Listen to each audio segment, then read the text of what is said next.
ਉੱਥੇ ਜਿਹੜਾ ਜਿੱਦਾਂ ਹੁਣ ਸਿੱਖ ਕੇਸ ਆ, ਜਿੱਦਾਂ ਤੁਸੀਂ ਵੀ ਜ਼ਿਕਰ ਕੀਤਾ ਵੀ ਉਹ ਵੀ ਤੁਹਾਡੇ ਸਾਹਮਣੇ ਜਿਹੜੇ ਉਹ ਆਏ ਆ। ਪੰਜਾਬ ਵਿੱਚ ਇੱਕ ਵੱਖਰੇ ਦੇਸ਼ ਦੀ ਮੰਗ ਆ, ਤੇ ਹਰਿਆਣੇ ਵਿੱਚ ਵੀ ਉਹੀ ਤਰੀਕੇ ਦੇ ਨਾਲ ਜਿਹੜਾ ਸਿੱਖ ਕੇਸ ਦੇ ਇਸ਼ੂਜ਼ ਹੁੰਦੇ ਆ, ਜਾਂ ਡਿਫਰੈਂਟ ਤਰੀਕੇ ਦੇ ਨਾਲ ਦੇਖਿਆ ਜਾਂਦਾ ਹੈ ਉੱਥੇ? ਇਹ ਹਰਿਆਣੇ ਵਾਲਿਆਂ ਦੀ ਵੱਖਰੇ ਦੇਸ਼ ਦੀ ਮੰਗ ਨਹੀਂ ਹੈਗੀ। ਸੋ ਹੂੰ ਹੂੰ ਜ਼ਿਆਦਾਤਰ ਜਿਹੜੇ ਆਪਾਂ ਕੇਸ ਦੇਖਿਆ, ਉਹਨਾਂ ਦਾ ਬੇਸ ਉਹਨਾਂ ਨੇ ਜਿਹੜੇ ਸਾਨੂੰ ਦੱਸਦੇ ਆ ਕਿ ਉਹਨਾਂ ਦੀ ਵੱਖਰੇ ਦੇਸ਼ ਦੀ ਮੰਗ ਕੋਈ ਨਹੀਂ ਸੀਗੀ। ਹੂੰ ਪਰ ਜਿਹੜੇ ਹੁਣ ਕਿਸਾਨੀ ਅੰਦੋਲਨ 'ਚ ਸੀਗੇ, ਪਾਰਟਿਸਿਪੇਟ ਕਰਕੇ ਆਏ ਆ, ਸਰਕਾਰ ਜ਼ਰੂਰ ਸਮਝਦੀ ਹੈ ਕਿ ਇਹਨਾਂ ਦੀ ਵੱਖਰੇ ਦੇਸ਼ ਦੀ ਮੰਗ ਆ, ਪਰ ਉਹਨਾਂ ਦੀ ਹੈ ਨਹੀਂ।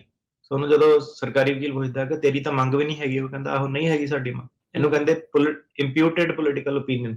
ਸੋ ਡਾਇਰੈਕਟ ਪੋਲੀਟੀਕਲ ਓਪੀਨੀਅਨ ਦੇ ਕੇਸ ਨਹੀਂ ਹੁੰਦੇ, ਇਹਨੂੰ ਕਹਿੰਦੇ ਆ ਇੰਪਿਊਟਡ ਪੋਲੀਟੀਕਲ ਓਪੀਨੀਅਨ। ਕਿ ਸਰਕਾਰ ਨੇ ਧਾਰਨਾ ਜਦੋਂ ਬਣਾ ਲੈਂਦੀ ਆ ਕਿ ਇਹ ਵੱਖਵਾਦੀ ਆ, ਇਹ ਪ੍ਰੋਟੈਸਟ ਦੇ ਵਿੱਚ ਪਾਰਟਿਸਿਪੇਟ ਕਰਦਾ, ਇਹ ਵੱਖਵਾਦੀ ਆ, ਜਾਂ ਅੱਤਵਾਦੀ ਆ, ਜਾਂ ਵੱਖਵਾਦੀ ਆ, ਹਨਾ। ਤੇ ਉਹ ਕਹਿੰਦਾ ਮੈਂ ਹੈ ਨਹੀਂਗਾ, ਪਰ ਸਰਕਾਰ ਸੋਚਦੀ ਆ ਕਿ ਇਹ ਵੱਖਵਾਦੀ ਆ, ਦੇਸ਼ ਨੂੰ ਵੰਡਣਾ ਚਾਹੁੰਦਾ, ਯੂਨਿਟੀ ਨੂੰ ਭੰਗ ਕਰਨਾ ਚਾਹੁੰਦਾ। ਤੇ ਉਹਦੇ ਵਿੱਚ ਵੀ ਕਾਫੀ ਸਾਰੇ ਹੁਣ ਫੋਰਚੂਨੇਟਲੀ ਅਨਫੋਰਚੂਨੇਟਲੀ ਤੁਸੀਂ ਕਹਿ ਲਓ ਕਿ ਤੁਸੀਂ ਜਦੋਂ ਜਾਂਦੇ FIR ਵਗੈਰਾ, ਪਰਚੇ ਵਗੈਰਾ, ਜਿਹੜੇ ਖਬਰਾਂ ਤੁਹਾਨੂੰ ਮਿਲ ਜਾਂਦੀਆਂ ਕਿ ਜਦੋਂ ਪੁਲਿਸ ਉੱਥੇ ਕਿਸੇ ਨੂੰ ਚੱਕਦੀ ਹੈ ਜਾਂ ਧੱਕਾ ਕਰਦੀ ਆ, ਤਾਂ ਉਹ ਪੂਰਾ ਹੀ ਫਿਰ ਜਿਹੜਾ ਉੱਤੇ ਪਰਚੇ ਪੁਰਚੇ ਕਈ ਤਰ੍ਹਾਂ ਦੇ ਉਹਨਾਂ ਨੇ ਜਿਹੜੇ ਪਾਪੂ ਦਿੰਦੀ ਆ, ਨਾਰਮਲ ਜਿਹੜਾ ਡੇ ਟੂ ਡੇ ਜ਼ਿੰਦਗੀ ਦੇ ਵਿੱਚ ਵੀ। ਜੀ। ਤੇ ਉਹ ਜਿਹੜੀ ਸਰਕਾਰ ਦੀ ਆਰਗੂਮੈਂਟ ਹੁੰਦੀ ਹੈ ਕਿ ਤੈਨੂੰ ਤਾਂ ਕੁਝ ਕਹਿੰਦੇ ਨਹੀਂ, ਤੂੰ ਤਾਂ ਇੰਨੇ ਲੈਵਲ ਦਾ ਕੁਝ ਕੀਤਾ ਨਹੀਂ, ਤੇਰੀ ਤੇ ਹਰਿਆਣੇ ਦਾ ਤੂੰ ਬੰਦਾ, ਤੇਰੀ INLD ਪਾਰਟੀ ਆ, ਪਾਰਟੀ ਤਾਂ ਲੋਕਲ ਆ, ਤੈਨੂੰ ਕੀ ਪ੍ਰੋਬਲਮ ਹੋਣੀ ਹੈ। ਸੋ ਉਹਦੇ ਵਿੱਚ ਨਾ ਰੀਲੋਕੇਸ਼ਨ ਦੇ ਮੁੱਦੇ ਦੇ ਉੱਤੇ ਜਿਹੜੀ ਕਾਫੀ ਆਰਗੂਮੈਂਟ ਜਿਹੜੀ ਛਿੜਦੀ ਹੈ। ਤੇ ਜ਼ਿਆਦਾਤਰ ਆਰਗੂਮੈਂਟ ਇਹੀ ਆ ਕਿ ਜੇ ਪਾਰਟੀ ਇੰਨੀ ਛੋਟੀ ਆ ਤੇ ਤੁਸੀਂ ਪੀਸਫੁਲੀ ਮੰਗ ਕਰਦੇ ਆ, ਨਾ ਤੁਹਾਡੇ ਵੱਖ ਦੇਸ਼ ਦੀ ਮੰਗ ਆ, ਤੇ ਫਿਰ ਤੁਹਾਨੂੰ ਕੀ ਪ੍ਰੋਬਲਮ, ਕਿਸੇ ਨੂੰ ਤੁਹਾਡੇ ਤੋਂ ਕੀ ਪ੍ਰੋਬਲਮ ਹੋ ਸਕਦੀ ਹੈ ਜੇ ਤੁਸੀਂ ਲੋਕ ਭਲਾਈ ਦੇ ਕੰਮ ਜਿਹੜੇ ਕਰਨੇ ਆ। ਸੋ ਆਹ ਮੁੱਦਾ ਜਿਹੜਾ INLD ਦੇ ਕੇਸਾਂ ਦੇ ਵਿੱਚ ਮੇਨ ਜਿਹੜਾ ਉੱਠਦਾ। ਠੀਕ ਹੈ। ਤੇ ਹੁਣ ਜਿਹੜਾ ਰੀਲੋਕੇਸ਼ਨ ਦਾ ਮੁੱਦਾ ਆ ਗਿਆ, ਮੁੱਦਾ ਠੀਕ ਹੈ। ਉਹ ਕਿਉਂ ਆਇਆ? ਕਿਉਂਕਿ ਵੱਖਰੇ ਦੇਸ਼ ਦੀ ਜਦੋਂ ਮੰਗ ਨਹੀਂ, ਤੇ ਸਿਰਫ ਲੋਕ ਭਲਾਈ ਦੇ ਕਿਸਾਨੀ ਹਿੱਤਾਂ ਦੇ ਜਦੋਂ ਬੰਦਾ ਲੜਦਾ, ਤੇ ਉਹਨੂੰ ਕਹਿੰਦੇ ਆ ਫਿਰ ਇੰਪਿਊਟਡ ਪੋਲੀਟੀਕਲ ਓਪੀਨੀਅਨ। ਸੋ ਉਹ ਬੰਦੇ ਕਹਿ ਰਹੇ ਆ ਕਿ ਕਿਉਂਕਿ ਆਪਾਂ ਇਹ ਗਤੀਵਿਧੀਆਂ ਕੀਤੀਆਂ, ਇਹਦੇ ਕਰਕੇ ਸਾਨੂੰ ਉਹ ਗਲਤ ਸਮਝਦੇ ਆ, ਜਾਂ ਉਹ ਸਾਨੂੰ ਵੱਖਵਾਦੀਆਂ ਨਾਲ ਜੋੜਦੇ ਆ। ਸੋ ਇਹ ਉਹਨਾਂ ਦਾ ਜਿਹੜਾ ਕੇਸ ਆ। ਸੋ ਕਹਿੰਦੇ ਉੱਥੇ ਜਾ ਕੇ ਪ੍ਰੈਕਟਿਸ ਕਿਉਂ ਨਹੀਂ ਕਰਦਾ, ਕਿਤੇ ਹੋਰ ਸਟੇਟ ਤੇ ਚਲ ਜਾ, ਰੀਲੋਕੇਟ ਕਰ ਲਾ। ਤੇ ਸਰਕਾਰੀ ਵਕੀਲ ਇੱਥੋਂ ਤੱਕ ਵੀ ਕਹਿੰਦਾ ਕਿ ਉੱਥੇ ਤਾਂ INLD ਜਿਹੜੀ ਪਾਰਟੀ ਹੈ ਨੀ ਗੀ, ਤੇ ਫਿਰ ਕੀ ਉੱਥੇ ਜਾ ਕੇ ਕੀ ਕਰਨਾ, ਉੱਥੇ ਜਾ ਕੇ ਕਿੱਦਾਂ ਸਪੋਰਟ ਕਰੂੰਗਾ? ਉਹਨਾਂ ਨੇ ਕਿਹੜਾ ਕੋਈ ਉੱਥੇ ਰੈਲੀ ਕੱਢਣੀ ਆ, ਜਾਂ ਉਹਨਾਂ ਦਾ ਕਿਹੜਾ ਕੋਈ ਆਫਿਸ ਆ, ਉਹਨਾਂ ਨੇ ਕਿਹੜਾ ਉੱਥੇ ਕੋਈ ਇਲੈਕਸ਼ਨ ਕੰਟੈਸਟ ਕਰਨੀ ਆ? ਤੇਰਾ ਤਾਂ ਲੋਕਲ ਜਿਹਾ ਇੱਕ ਮੁੱਦਾ, ਤੂੰ ਕੰਟਰੀ 'ਚ ਕਿਤੇ ਹੋਰ ਚਲ ਜਾ। ਸੋ ਉਹਦਾ ਜਿਹੜਾ ਕੇਸ ਆ ਉਹ ਇਹ ਹੈ ਕਿ ਜਿਹਨਾਂ ਦੀ ਹੁਣ ਜ਼ਮੀਨ ਜਾਇਦਾਦ ਆ ਕਿਸੇ ਵੀ ਸਟੇਟ 'ਚੋਂ ਹੈਗੀ ਆ, ਉਹ ਹੁਣ ਜ਼ਮੀਨ ਜਾਇਦਾਦ ਦੇ ਰਿਲੇਟਡ ਜਿਹੜੇ ਮਸਲੇ ਆ, ਉਹਨੂੰ ਬੰਦਾ ਤਾਂ ਡਿਫੈਂਡ ਕਰੂਗਾ ਨਾ, ਉਹਨੂੰ ਛੱਡ ਕੇ ਥੋੜੇ ਨਾ ਹੁਣ ਚੱਲ ਜਾਊਗਾ ਕਿਤੇ ਹੋਰ। ਆਪਣੀ ਹੁਣ ਜ਼ਮੀਨ ਨੂੰ ਛੱਡ ਕੇ ਬੰਦਾ ਤੁਸੀਂ ਇਹ ਨਹੀਂ ਉਮੀਦ ਕਰ ਸਕਦੇ। ਸੋ ਉਹਦੇ ਵਿੱਚ ਨਾ ਟੈਕਨੀਕਲ ਕੇਸ ਲਾਅ BIA ਦੇ 9th ਸਰਕਟ ਦੇ ਕਾਫੀ ਹੈਗੇ ਆ, ਜਿਹਨਾਂ ਨੂੰ ਤੁਸੀਂ ਸਾਈਟ ਕਰ ਸਕਦੇ ਆ। ਕਹਿ ਸਕਦੇ ਆ ਕਿ ਜੇ ਤੁਸੀਂ ਮੈਨੂੰ ਇਹ ਕਹਿ ਰਹੇ ਕਿ ਮੈਂ ਕਿਸੇ ਹੋਰ ਸਟੇਟ 'ਚ ਚੱਲ ਜਾਵਾਂ, ਉੱਥੇ ਜਾ ਕੇ ਚੁੱਪ ਕਰਕੇ ਰਵਾਂ, ਤਾਂ ਤੁਸੀਂ ਉਹ ਇੱਕ ਤਰ੍ਹਾਂ ਮੈਨੂੰ ਇਹ ਕਹਿ ਰਹੇ ਕਿ ਮੈਂ ਆਪਣਾ ਜਿਹੜਾ ਪੋਲੀਟੀਕਲ ਓਪੀਨੀਅਨ ਉਹ ਛੱਡ ਦੇਵਾਂ, ਕਿ ਮੈਂ ਆਪਣੀ ਜਿਹੜੀ ਜ਼ਮੀਨ ਜਾਇਦਾਦ ਆ, ਪੁਰਖੀ ਜ਼ਮੀਨ ਆ, ਜਿਹੜੇ ਬਾਪ ਦਾਦਿਆਂ ਤੋਂ ਆਈ ਆ, ਤੇ ਜਿਹੜਾ ਮੇਰਾ ਇੱਕ ਕਲਚਰ ਉਹਨੂੰ ਮੈਂ ਛੱਡ ਦੇਵਾਂ, ਤੇ ਉਹ ਸਾਰੇ ਤੋਂ ਬਾਹਰ ਹੋ ਕੇ ਰਵਾਂ। ਸਰਕਾਰੀ ਇਹਦੇ ਵਿੱਚ ਕਹਿੰਦਾ ਕਿ ਤੂੰ ਉਰੇ ਵੀ ਆ ਗਿਆ, ਉਰੇ ਆ ਕੇ ਵੀ ਤੂੰ ਟਰੱਕ ਡਰਾਈਵਰ ਬਣ ਗਿਆ, ਇੱਥੇ ਆ ਕੇ ਤੂੰ ਇੰਗਲਿਸ਼ ਵੀ ਸਿੱਖ ਲਈ ਆ, ਪਰ ਉਹ ਕਹਿੰਦਾ ਕਿ ਮੈਂ ਕਲਚਰ ਨਹੀਂ ਉਰੇ ਆ ਕੇ ਛੱਡਿਆ।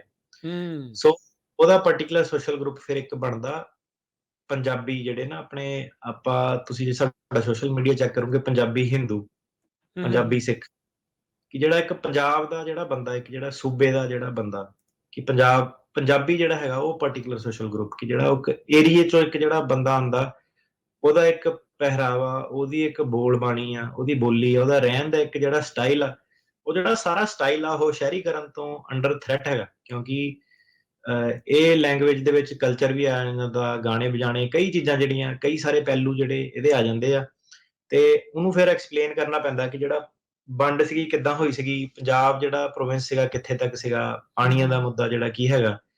ਤੇ ਇਹ ਤਾਂ ਹੁਣ ਜੱਜ ਸਾਹਿਬ ਨੂੰ ਸਮਝਾਉਣ ਵਾਲਾ ਚਾਹੀਦਾ, ਬੰਦੇ ਦੀ ਆਪਣੀ ਜਿਹੜੀ ਨੌਲੇਜ ਆ, ਜਿਹੜਾ ਰਿਸਪੋਂਡੈਂਟ ਆ, ਉਹਨੂੰ ਕਿੰਨਾ ਕੁ ਪਤਾ ਆਪਣੇ ਕਲਚਰ ਬਾਰੇ, ਉੱਥੇ ਗੱਲ ਆ ਜਾਂਦੀ ਹੈ ਸਾਰੀ।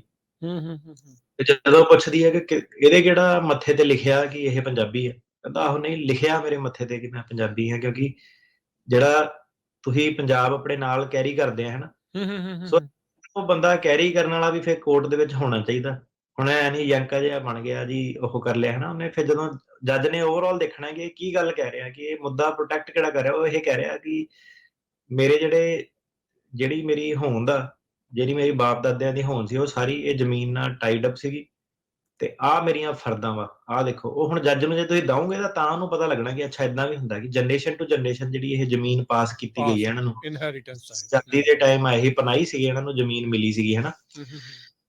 ਸੋ ਇਹ ਜਿਹੜੇ ਐਂਗਲ ਆ ਸਾਰੇ ਤੁਸੀਂ ਸਾਹਮਣੇ ਲੈ ਕੇ ਆਣੇ ਹੁੰਦੇ ਆ, ਤੇ ਉਹਦੇ ਨਾਲ ਜੱਜ ਫਿਰ ਹੁੰਦਾ। ਤੇ ਅਗੇਨ ਜਿਹੜੀ ਉਹੀ ਜਾਂਦੇ ਕਿ ਕਹਾਣੀਕਾਰ ਵਿੱਚ ਪਾ ਲਿਆ, ਕੋਈ ਇੰਟਰਪ੍ਰੇਟਰ ਟਰਾਂਸਲੇਟਰ ਪਾ ਲਿਆ, ਕਿ ਲੋ ਕੁਆਲਿਟੀ ਵਰਕ। ਕਈ ਵਾਰੀ ਜੱਜ ਕਹਿ ਦਿੰਦਾ ਕਿ ਇਹ ਲੋ ਕੁਆਲਿਟੀ ਵਰਕ ਜਿਹੜਾ ਸੀਗਾ, ਲੋ ਕੁਆਲਿਟੀ ਐਫੀਡੇਵਿਟ ਸੀ, ਇਹ ਕਹਿ ਦਿੰਦੇ ਜੱਜ ਕਈ ਵਾਰੀ ਵਿੱਚ, ਕਿ ਜੀ ਜਦੋਂ ਜੀ ਆਪਣਾ ਜੀ ਡਿਸੀਜਨ ਜੀ ਦੇਣ ਲੱਗੇ।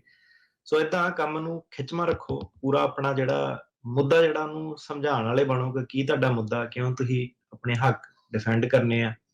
ਤੇ ਜਦੋਂ ਤੁਸੀਂ ਉਹ ਹੱਕ ਡਿਫੈਂਡ ਕਰਦੇ, ਭਾਵੇਂ ਉੱਥੇ ਰਹਿ ਕੇ ਕਰਦੇ ਆ ਜਾਂ ਦੂਜੀ ਸਟੇਟ 'ਚ ਜਾ ਕੇ ਕਰਦੇ ਆ, ਤੇ ਉਹਨਾਂ ਜਿਹੜਾ ਸਰਕਾਰਾਂ ਨੂੰ ਕੀ ਪ੍ਰੋਬਲਮ ਆ, ਉਹਨਾਂ ਦਾ ਏਜੰਡਾ ਕੀ ਹੈਗਾ।